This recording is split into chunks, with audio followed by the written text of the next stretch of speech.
Hello and welcome back to English 11, prepared by the English teachers from Quốc High School for the Gifted. Before we start, let's warm up by watching a short video about the United Kingdom and answer my question. This is London, the capital city of England and the United Kingdom. The big wheel you can see is the Millennium Wheel, or London Eye as it's also known. It's 135 metres high with 32 glass capsules. The wheel was opened in March 2000 to mark the end of the 20th century and the beginning of the new millennium. Opposite the Millennium Wheel, you can find Big Ben, the famous clock tower, and the Palace of Westminster, also known as the Houses of Parliament. This is where the government meets. One of the best things about London is its parks. In Regent's Park, you have the largest grass area for sports in central London and an open-air theatre. You can relax, walk and run in the parks, but you can't cycle. Only the police can do that. Horses are another good and ecological way of keeping order in London. This is Trafalgar Square with the National Gallery Art Museum in the background. Nelson's Column is a monument to Admiral Nelson, who died at the Battle of Trafalgar in 1815.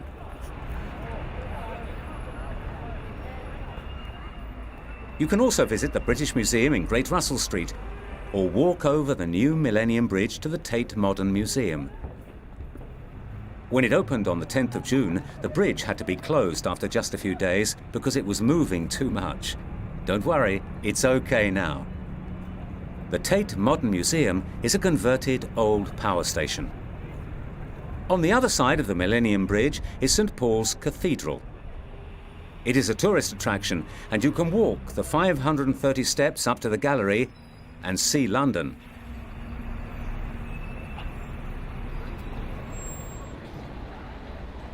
Another feature of London is the changing of the guard, which takes place inside the grounds of Buckingham Palace every day at 11 a.m.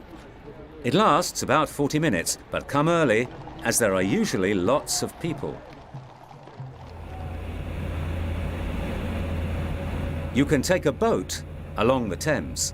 This is Tower Bridge. It opens up for big boats, and all the car traffic has to stop for about 15 minutes. You can also walk along the top bridge that joins the two towers.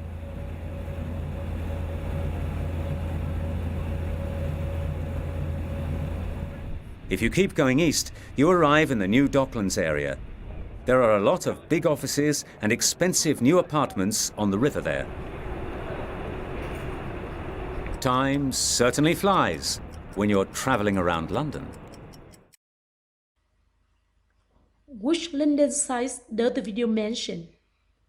You can name some of them, right? Good job. They are the Millennium Wheel or the London Eye, Big Ben Clock Tower, the Palace of Westminster, Thames River, the British Museum, and so on. After watching the video, do you like to study in the United Kingdom? Do you want to know how to prepare for your studying there? If you say yes, let's learn our new lesson today. Unit 7, Further Education. Lesson 5, Writing Skill, Studying in the United Kingdom. Let's listen and pay more attention. In this lesson, you will learn how to write an email asking for information and advice. Before we go to the main part of our writing lesson, I'd like to provide some new words that you may need to understand the email better. Let's come to the first word. Eligible. Eligible is an adjective. It means able to have or to do something because somebody has the right qualifications, is the right age. We use be eligible to do something or be eligible for something. Vậy, eligible có nghĩa là đủ tư cách hay là thích hợp. For example, only people over 18 are eligible to vote. The second word is consult. Consult is a verb. It means go to somebody for information or advice. We often use Consult somebody about something. Từ consult có nghĩa là hỏi ý kiến, tra cứu hay là tham khảo. For example, have you consulted your lawyer about this? The third word is salutation. Salutation is a noun. It means the words used at the beginning of a letter to address the person you are writing to. Tiếng Việt nghĩa là lời chào hỏi đầu thư. For example, Dear Sir, Dear Mary. The last word is complimentary. Complimentary is an adjective. It means expressing approval or praise. Từ này có nghĩa là ca ngợi. For example, she was extremely complimentary about his work. Next, I'm going to check your vocabulary. In the exercise, I want you to match the words with their definitions. Match the words with their definitions. Salutation. Salutation matches with C, the words that are used in a letter to address the person you are writing to. Consult. Consult matches with B, to go to somebody for information or advice. Eligible. Eligible matches with D, able to have or do something because somebody had the right qualifications in the right age. Complimentary. Complimentary matches with A, expressing admiration or praise. Now move on to task 1. Task 1. Read Mai's email to her friend asking for information about higher education in the UK. Fill the gaps using the phrases in the box. We have 6 gaps that need to be filled in the email. Now I want you to pause the video for 2 minutes, look through the phrases in the box and follow my instructions in Vietnamese. Để giúp cho các em hiểu phần này dễ hơn, cô sẽ giải thích bằng tiếng Việt. Các em hãy cùng lắng nghe. Mục đích của bài tập này là sau khi các em hoàn chỉnh được email còn khuyết trong bài thì các em sẽ đọc và có thể rút ra outline của một email. Bây giờ hãy cùng cô làm nhé. Chúng ta có Dear Kevin là a salutation, tức là lời chào đầu thư thân mật. Kevin thân mến. Sau thư này là vị trí số 1, cần điền từ vào. Và vị trí số 1 nằm ở câu mở đầu của một email hỏi thông tin và tham khảo ý kiến, nên chúng ta sẽ viết cùng I am writing to ask you for vào đây. Vị trí số 2 với nghĩa. Đây là những điều mà tôi muốn tham khảo ý kiến bạn. Từ tham khảo ý kiến là consult, nên chúng ta sẽ điền cùng I want to consult you about vào vị trí số 2. Tiếp tục, vị trí số 3, chúng ta điền What I am worried most, nghĩa là điều tôi quan tâm lo lắng nhất ở đây là những bằng cấp và bảng điểm của tôi. Vị trí số 4, Do I have to take any university entrance examination?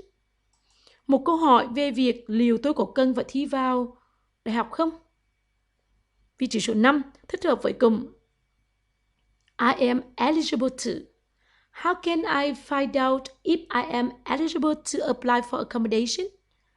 Làm thế nào tôi biết được tôi có đủ điều kiện để xin vào ở khu nội trú của trường nhỉ? Và vị trí số 6, When I should send my application? Khi nào tôi có thể nộp đơn của mình? Vừa rồi các em vừa hoàn chỉnh xong một email để hỏi về thông tin, lời khuyên hoặc để tham khảo ý kiến của một người bạn. Vậy qua email này, các em có rút ra được bố cục viết một email sẽ như thế nào không? Để hiểu rõ hơn, chúng ta hãy sang bài tập 2 nhé. Task 2. Read the email in task 1 again and complete the following outline. You can look at the email in task 1. Task book, page 22 again. Pause the video for 3 minutes and do task 2.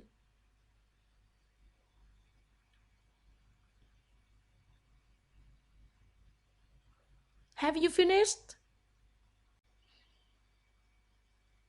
This is an outline of an email. Now, let's complete the outline together. The first part of a letter is a salutation. Number 1, we write, Dear Kevin. Secondly, it is an opening sentence of the letter, expressing your purpose For example, to ask for information and advice. In the book, we have this sentence: I am writing to ask you for some information and advice on higher education in your country. Next, move to the main part of a letter, body. Here, the letter will attract some related questions. For example, in the email in task 1, the first question is: what are the university entry requirements for international students in the UK? The second question is: what types of accommodation are available for international students? After you finish the body of the email, you will come to a friendly ending sentence. You can write as in the email in your textbook. I wish you and your family the best. I look forward to hearing from you soon. Finally, end the email with a complimentary close, regards, and sign your name. Do you understand the step to write an email to ask for information and advice? To help you understand more clearly, I will provide some useful phrases that you may need to write an email. Useful phrases: salutation, hi, hello, dear. Opening sentence for request: I'm writing to ask you for help. For I'm writing to ask you if you could do me a favor. I hope you don't mind me asking, but could you? Friendly ending: give my love, regards to. I can't wait to hear from you. Looking forward to seeing you again. Hope to hear from you soon. See you soon. Closing statement: best wishes. Best, sincerely. Take care. Lots of love. Cheers. Regards. Now, let's practice writing some sentences that you may use in your homework at the end of our lesson today. That's 3. You want to ask your friend from another country for information and advice about experiencing culture shock when studying abroad and working part-time. Write complex sentences using the words and phrases given. This is an example I do for you. Number 1. We have a complex sentence like this: I would like to know if I am eligible to apply for the university program. Now it's your turn. You do the rest. Pause the video for 5 minutes to do the exercise.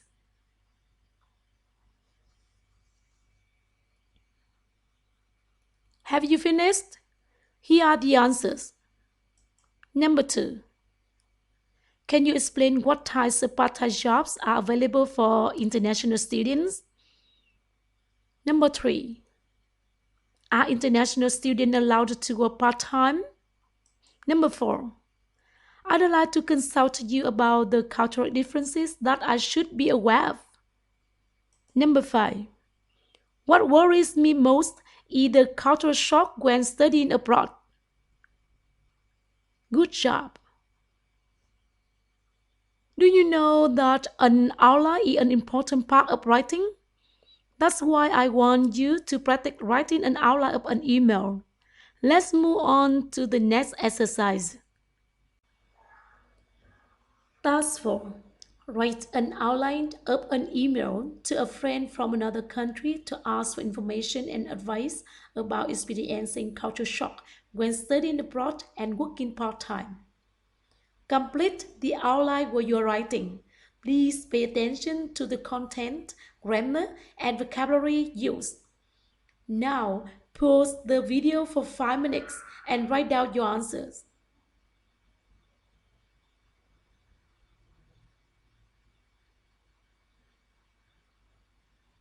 Have you finished? Now look at your outline again and check if it's correct in content. This is an email to ask for information and advice about culture shock and working part-time. Grammar, tenses, subject-verb agreement, and so on. Vocabulary use, spelling checking. Homework. Write an email of 160 to 180 words To a friend from another country asking for information and advice about experiencing culture shock when studying abroad and working part time. You use the useful phrasing in task 2, the complex sentence in task 3, and your outline in task 4 to write the email. When you finish, send your email to your English teacher for feedback. Now it's time to say goodbye.